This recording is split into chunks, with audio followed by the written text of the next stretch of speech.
여러분 안녕하십니까? CJB 뉴스입니다. 청주에서 어제 민주노총 화물연대 소속의 250여 명이 집결하는 대규모의 집회가 열렸습니다. 현재 거리두기 단계에서 49명까지로 제한되고 있는 집회 인원을 훨씬 뛰어넘는 인원수였지만 청주시 행정명령은 저녁때가 다 되어서야 나왔습니다. 이태현 기자입니다. 청주 산업단지 내 SPC 삼립 청주공장 일원이 경찰버스 차벽으로 둘러싸였습니다. 세종시에서 예고됐던 민주노총 화물연대의 집회가 세종시의 행정명령으로 막히면서 집회 인원 250명이 인근 청주 지역으로 대거 넘어온 겁니다. 문제는 청주시의 대응이었습니다. 오후 1시를 전후해 이미 집회 제한 인원인 49명을 훌쩍 넘어섰지만 청주시의 집합금지 행정명령이 내려진 시각은 저녁 6시가 가까이 됐습니다. 행정명령이 내려지지 않은 상황에서 경찰이 강제 해산을 요구할 명분은 없었습니다. 경찰은 이미 오전 10시경 세종에서 집회 인원들이 청주 지역으로 이동하고 있다는 소식을 듣고 이를 청주시에 알렸다고 밝혔지만 8시간 가까이 방역수칙 위반 사항을 방관한 겁니다. 오전 7시 40분 집회 인원이 49명을 초과한 직후 집합금지 행정명령을 내린 세종시와 비교되는 장면입니다. 이 부분에 대해서는 이제 전달받는 상황이다 보니까 정오 전까지 방역수칙 위반을 안 하셨어요. 그러니까 49명을 신고하셨는데 그 전에는 49명이 아니셨거든요. 청주시는 집합금지 명령에 따른 자진 해산이 이뤄지지 않을 경우 집회 참여 인원에 대한 형사 고발까지 검토하겠다고 뒤늦은 입장을 밝혔지만 고발조차도 초동 대응 미숙으로 인해 주최 측의 협조 없이는 쉽지 않을 것으로 보입니다. CJB 이태현입니다. 정부가 백신 2차 접종 완료자는 확진자와 밀접 접촉을 했어도 자가격리를 시키지 않도록 지침을 바꿨습니다. 백신 인센티브를 되살린 것인데요. 위드 코로나를 앞둔 조치로 해석됩니다. 홍우표 기자가 취재했습니다. 코로나19 델타 변이 바이러스가 확산되던 지난 7월 정부는 백신 2차 접종 완료자도 델타 변이 확진자와 밀접 접촉을 했다면 2주간 자가격리를 의무화했습니다. 가장 핵심적인 백신 인센티브를 없앤 것입니다. 그런데 이 지침은 과학적 근거를 두고 논란이 많았습니다. 실제로 미국 질병통제예방센터, 이른바 CDC의 경우 우리나라와 달리 백신 접종 완료자에 대한 자가격리를 면제하고 있습니다. 결국 우리도 CDC와 비슷하게 지침을 변경했습니다. 어차피 델타 변이가 절대적 유행이 된 현실에서 지금과 같은 과잉 대응은 백신 효과 대비 실효성이 없다는 판단에서입니다. 이에 따라 예방접종을 완료하고도 자가격리 중인 사람은 오늘부터 일상생활이 가능해지는데 충북의 경우 100여 명에 달합니다. 단 자가격리 해제 이후 6일에서 7일 사이에 PCR 검사를 반드시 받아야 합니다. 확진자 접촉을 했을 경우에 처음에 검사를 해서 음성이 이제 나오면은 그때서부터 수동감시를 이제 본인이 그 14일간 일단 그런 증상이 있나 그런 걸 본인이 그리고 조심을 하면서 정부의 이번 지침 변경은 위드 코로나로 가는 길목에서 내려진 조치라 의미가 있습니다. 다만 자가격리 면제에 대해 명확히 해야 한다가 아닌 할 수 있다는 임의 규정으로 공문을 내려보내면서 자치단체의 판단 책임을 떠넘긴 게 아니냐는 비난도 나오고 있습니다. CJB 홍우표입니다. 추석 연휴가 끝난 어제는 낮과 밤의 길이가 같아진다는 추분이었습니다. 가을의 전령사 코스모스와 메밀꽃이 만드는 장관 속에 시민들은 꽃놀이를 즐기며 가을을 맞이했습니다. 가을의 정취를 가득 담은 추분 풍경을 진기훈 기자가 전해드립니다. 분홍빛 꽃망울을 터뜨린 코스모스가 드넓은 벌판에 펼쳐져 있습니다. 기분 좋은 가을바람에 산들산들 흔들리는 코스모스 풍경에 웃음꽃이 번집니다.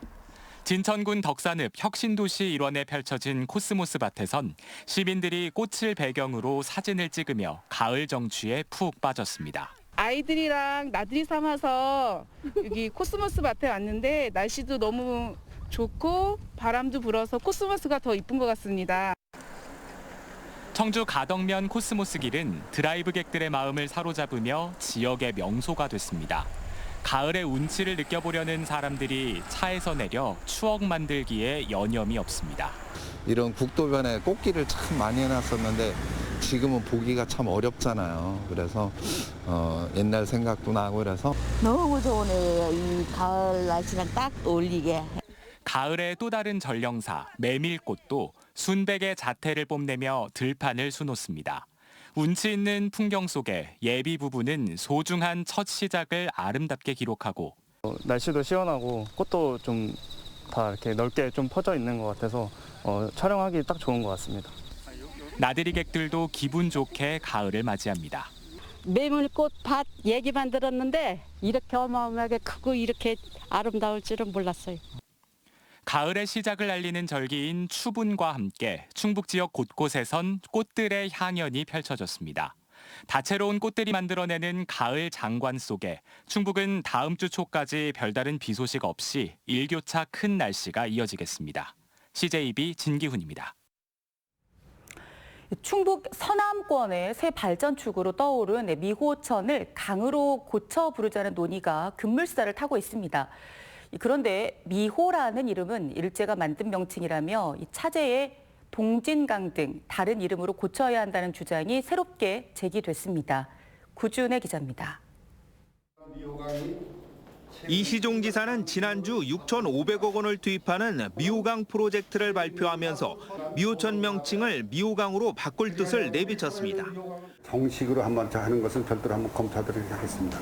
다 도시마다 강이 흘러가는데 청주만 천이 흘러간다면 좀 자존심 문제도 있고 그러니까 그래서. 충청북도는 즉시 미호강 명칭 변경의 당위성과 절차라는 제목의 참고 자료까지 냈습니다. 미호천보다 작지만 강으로 불리고 있는 전국 하천을 열거하면서 미호강으로 부르는 게 바람직하다고 주장했습니다. 실제 미호천의 유역 면적은 충북 면적의 23%를 차지하고 5대 강을 제외한 전국 하천 중 5위를 차지할 만큼 규모가 큽니다. 이 때문에 일부 주민들은 일찌감치 미호강으로 고쳐줄 것을 정부에 건의하기도 했습니다. 하지만 미호강이 아닌 다른 이름을 제시하는 의견도 있습니다. 대표적인 것이 동진강입니다. 각종 고기록을 근거로 제시합니다. 1914년 일제가 미호천이란 이름을 처음 만들었다며 일제 잔재청산이란 의미까지 부여합니다. 1823년도에 제작된 해동 역사, 여기에도 이제 동진강으로 이렇게 기록이 돼 있고요. 연기원 지도, 여기에도 이제 분명히 동진강으로 이렇게 기록이 돼 있습니다. 많은 역사 자료를 살펴보면 선조들은 미호천을 사는 곳에 따라 다양한 이름으로 불렀음을 알 수 있습니다. 상류인 증평에선 반탄, 진천에선 주천, 청주에서는 작천, 하류인 연기에선 동진강 등 9년마다 달리 불렀고 조선 후기로 갈수록 더 세분화됐습니다. 앞으로 다양한 이름이 제시될 수 있다는 얘기입니다. 명칭 변경 논의 자체가 100년간 잊고 있던 미호천의 정체성을 살피고 지역의 미래를 생각하는 기회가 될 것으로 보입니다. CJB 구준혜입니다. 바다가 없는 충북은 풍부한 해양 관광 자원이 부족해 관광객 유치에 아쉬움이 많았는데요. 하지만 단양군이 수년 전부터 민물 고기만을 활용해 연간 30만 명의 관람객을 유치하고 있습니다. 이어 괴산에는 전국 최대 규모의 카페형 아쿠아리움이, 충주에도 민물 생태 체험관이 본격 조성되고 있습니다. 박원 기자입니다. 지난 2012년 개관한 단양군 다누리 아쿠아리움입니다. 1,200톤 규모로 국내에서 가장 큰 민물고기 전시장인 이곳은 150여 개의 수조에 234종, 2만 3천 마리의 민물고기가 전시되고 있습니다. 볼거리가 많고 접근성이 뛰어나 코로나 이전까지 연간 30만 명의 관람객이 방문하는 등 단양 관광의 선봉장 역할을 하고 있습니다.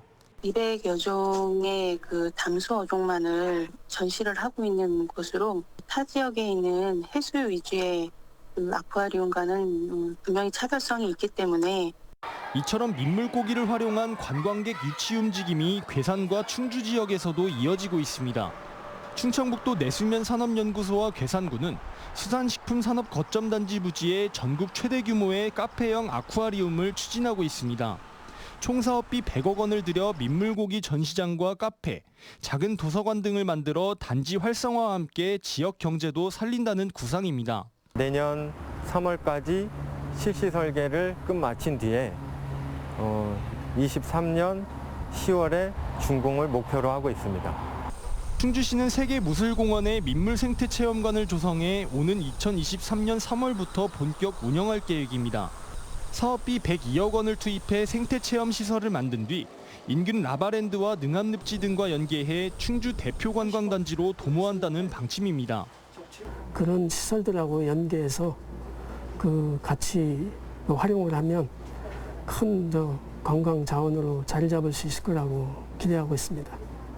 바다가 없는 충북에서 민물고기를 활용한 역발상 관광 상품이 어떤 결과를 이끌어낼지 주목되고 있습니다. CJB 박원입니다. 최충진 청주시 의회 의장 건물에 대한 충청북도의 특혜성 임대차 계약 의혹과 관련해 국민의힘의 공세가 계속되고 있습니다.